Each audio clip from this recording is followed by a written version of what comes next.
We spend so much time asking how long we'll live. But there's a quieter, most honest question most of us never ask loud. How well we live. Not just in final years, but all the years in between. And today's conversation is exactly about that. Welcome back to Healthy Mind, Healthy Life. I'm Yusuf, and this is the show where we have real conversations about what it means to take care of yourself, your mind, your body, and everything in between. I'm joined today by Dr. Golnosh Sharafsaleh, a board certified geriatrician who has spent her career caring for older adults and asking the questions most of medicine tends to skip. Not just how we survive aging, but how do we age well? She is the founder of Rary Academy and the creator of the Health Framework, a practical whole person model for what she calls healthspan. Dr. Golnosh, welcome to the show. Thank you for having me, Yusuf. So, before we get into the frameworks and all the wisdom packed into it, I'd love to start with you. Like, what was the moment in your clinical practice working with your patients that made you realize the way we usually talk about aging was missing something important? Yeah, so I've always been attracted to elders, and I think Mm. culturally that is a part of just my upbringing as well. But what I realized was that our culture sets us apart from our elders, where we can learn so much from them. And as I started to spend time with my patients, the more time I spent with them, I realized that health isn't just what you do, it's how we live. And people who understand that best are the ones who've actually lived the longest. So, this awareness kind of helped me in my personal life, and it has also helped me in my professional life. Mhm. See. And there's this cultural obsession with longevity right now, living to 100, reverse aging, biohacking. And I wonder sometimes if all that noise is actually pulling us away from a more honest conversation. So you draw a clear line between lifespan and health span. For someone hearing the word for the very first time, what does that mean? Yeah, so health span is, I believe, more important than our lifespan. We could live to be 90, 100 years old. But what if those last 15 to 20 years are actually spent being frail, being dependent versus independent? And health span, you may not live as long, but every moment is meaningful and you are able to actively participate in life. And the way I approach care with my patients is I use something I call the health framework, where health is actually an acronym for how we have a healthy health span. So even though I'm a geriatrician, I'm also board certified in lifestyle medicine.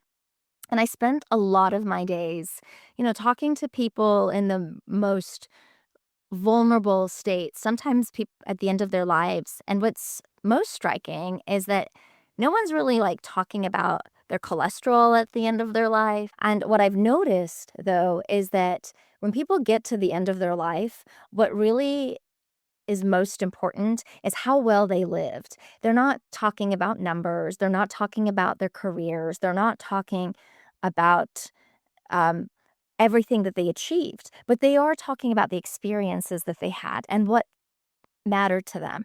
In order to have a great life experience, you should be healthy inside and out, right? And that's what I think health span is about, not easing into death with frailty and dependence, but almost I joke about this with my patients. I want to slam into the wall and die. I want to be active and independent the entire time.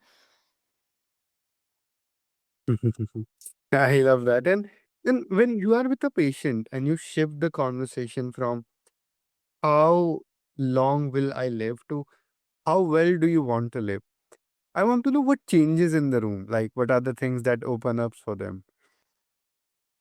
The first thing I always ask my patients is, well, what matters to you about our interaction? I don't just give them medical advice. I don't just prescribe medications. The conversation always starts with what actually matters to you.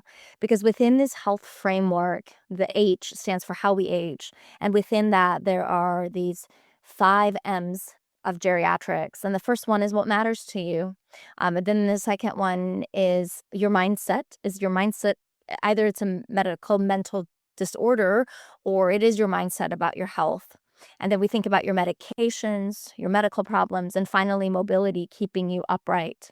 So I approach the conversation that way, which I think people are taken aback often because they don't expect that. Mostly people go to the doctor and, oh, here's your cholesterol numbers, here is your blood pressure, here's a pill, go home.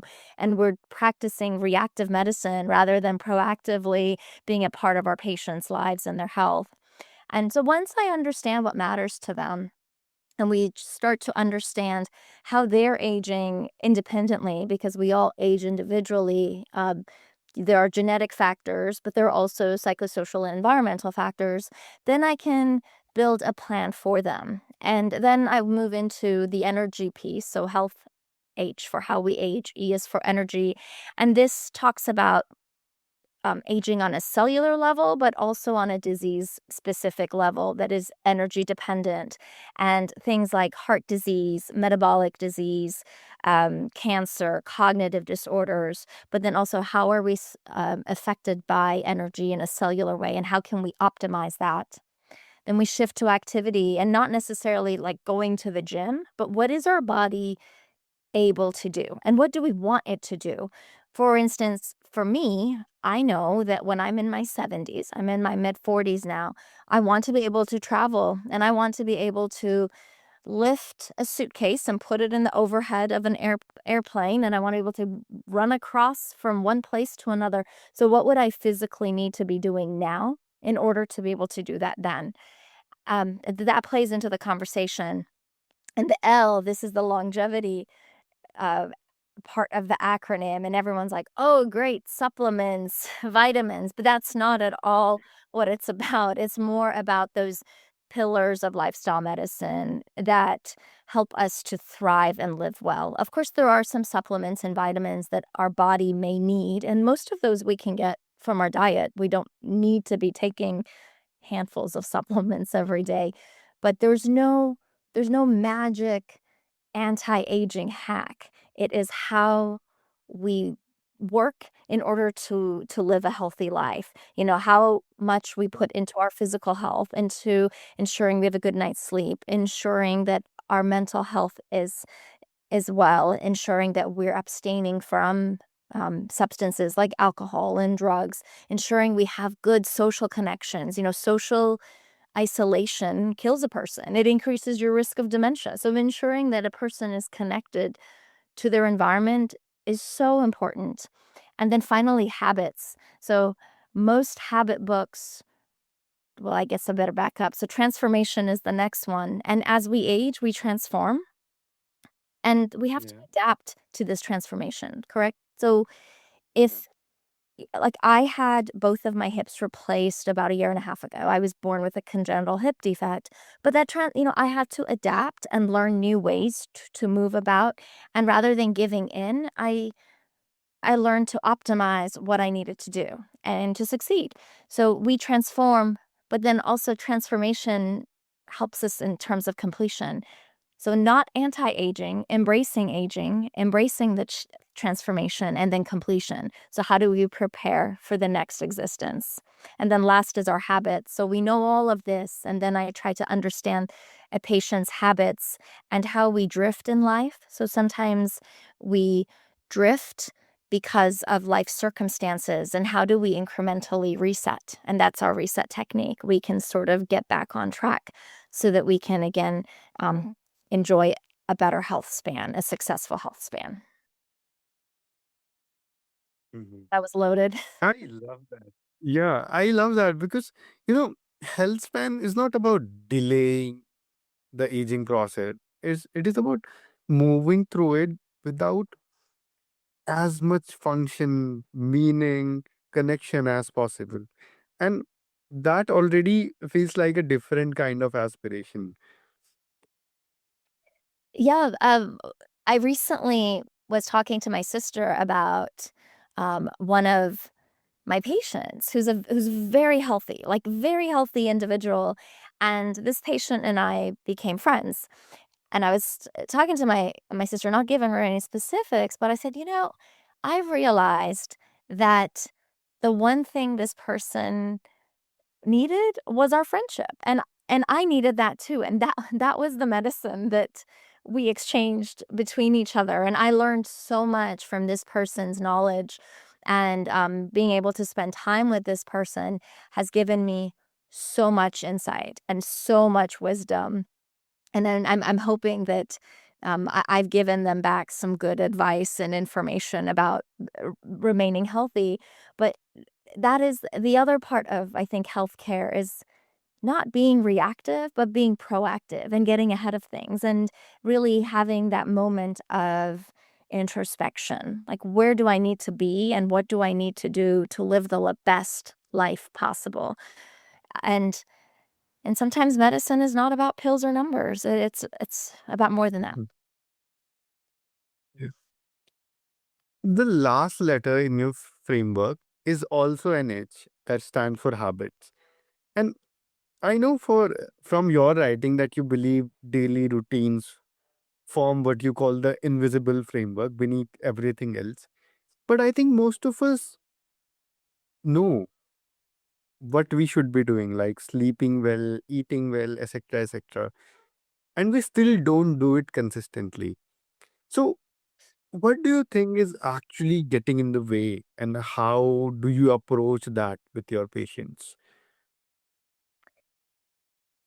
The way I approach that with my patients is, again, going back to what matters to you, what actually matters to you in your life. And once you ask that question, rather than giving them advice on, I need you to eat better, I need you to sleep better, we know all the things that we have to do, but where's our motivation come from to do the things that we need to do to reach our goals? And that's where the motivation, I think, comes from. So I had a patient, and this person is long gone out of my practice, but came to me sad, depressed, had lost their spouse, and didn't know how to cook, didn't know how to take care of themselves. So their diabetes was out of control. Their weight was very, very high. It would consider them morbidly obese, and was so sad. But what mattered to them was just they wanted to feel better internally. They didn't want to suffer with the depression they were feeling for the loss of their spouse. They wanted to walk, they wanted a dog, and they couldn't have a dog because they could barely walk. They had arthritis, and once we had that conversation, I realized, okay, let's help you learn to cook for yourself, and let's help you get back into exercising. And I motivated them. So I said, for the next 3 weeks, every time you go to the grocery store, call me. We're going to shop together. Taught the patient how to read labels, and he would joke with me after a while and said, I'm that annoying person at the grocery store because I'm the one everyone's waiting for to move on as I'm reading all these labels. But over a 2-year period, they lost about 70 pounds and total transformation. And this person in their 70s. So sometimes people are like, oh, it's too late for me. It's never too late.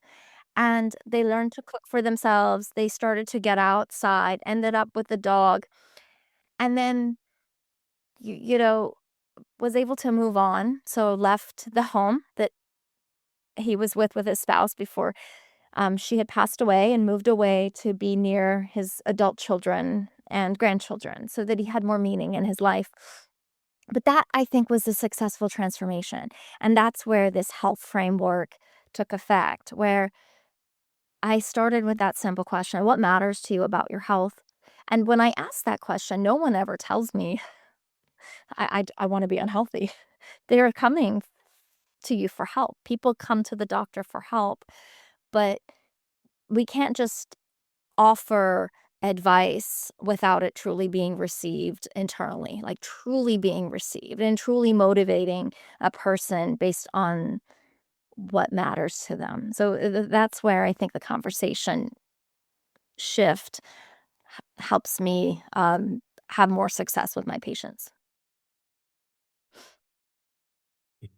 And I think there is something really relieving about that because it's not about doing everything all at once. It's about finding the one thing that opens a door and try to do that. And once it is done, at least you have done something rather than sitting idle. Absolutely. And these small changes, you know, I I see my patients routinely, not when they're sick. I have these very routine scheduled visits. These are wellness visits. And when I see them, we celebrate the achievements and how well they're doing. And even the small achievements are huge because they are so far, so they've gone so much further than they had ever in the past, and I think maybe that's where we've also gone, um, in the wrong direction with our patients, is we're not celebrating the great achievements. They're coming in and rather than being like, "Oh, look what you've been able to do," because our entire health is a journey. We have ups, we have downs, we drift, like I talk about in the habit portion. And what is our reset technique? How do we reset to get back on track? And that track doesn't need to be all or nothing. That track just needs to help us shift back to a place where the journey is meaningful, the journey feels successful, the journey doesn't feel overwhelming and like we've lost, you know, because it is a journey. And Yeah. and my patients have also taught me that too, because they have lived such long, meaningful lives, most of them who have come to me. And I always think, hey, you have to be a really tough person to become an old person. So, yeah, I Mhm. remind them of that always too. I'm like, "You're pretty tough. If you've made it this long, let's just see how we can focus on really improving your health span now." Dr. Gulnosh, is there any way that our listeners can connect with you or learn more about your work? Sure. Yeah, I have a free blog. I write a blog called geriacademy.com, GERI academy.com, and people from all over the world read it, but there are free blog posts on this health framework, and there I'm writing a book on the health framework. I'm just finished with the first draft, so it will be out probably in a couple of years. But I also wrote another book called Life, Love, and the In Between because, I do think physical health is important, but a lot of what we learn and how we cope and how we move through life has to come from the wisdom of our elders. And that book talks about that. So there are links to purchase the book if anyone is interested in that. It's more of a memoir, and if anyone has specific questions, you can message me through the blog. I do respond to messages, questions, and we know, there's a problem as far as geriatric training goes. We're only training in the US like 250 geriatricians a year. We need 30,000 by 2029, and we only have about 7,000, and they're retiring as well. So we're always going to have a deficit of geriatricians, and I was hoping that with this blog offering something back could help people advocate for themselves and take some of this information to their doctors and say, "Hey, I've learned about this. What do you think?" And hopefully that will motivate people to again focus on their health span rather than how long we live, and stop listening to all the hype about anti-aging or all the strange biohacks, which there's very little to no data behind. Yeah. Perfect. And to everyone listening, all these links are in the show notes, so just go and check those out. Dr. Gulnosh, is there any last message that you want to leave us with? Well, I I think that aging happens. We should embrace it. I think we should live in the in between moments of life. Really don't keep looking towards the future constantly, because we're going to miss what we have this moment right now. And don't give up. I would say continue to reset as needed, because if you don't achieve one goal, it doesn't necessarily mean that you failed. You can continue at it. Thank you so much for coming. And, this was one of those conversations I'll keep thinking about long after we have stopped recording. And I'll think about it. I'll implement it, and, I'll also impart it to my parents, to my elders in the life. So thank you so much, Dr. Gulnosh. Absolutely, is a pleasure being on your show. And to everyone listening, your health is not just a medical checklist. It is a living thing. And it is never, never, never too late to tend it. If this episode meant something to you, share it with someone who needs to hear it today. We'll be back soon. Take care of yourself.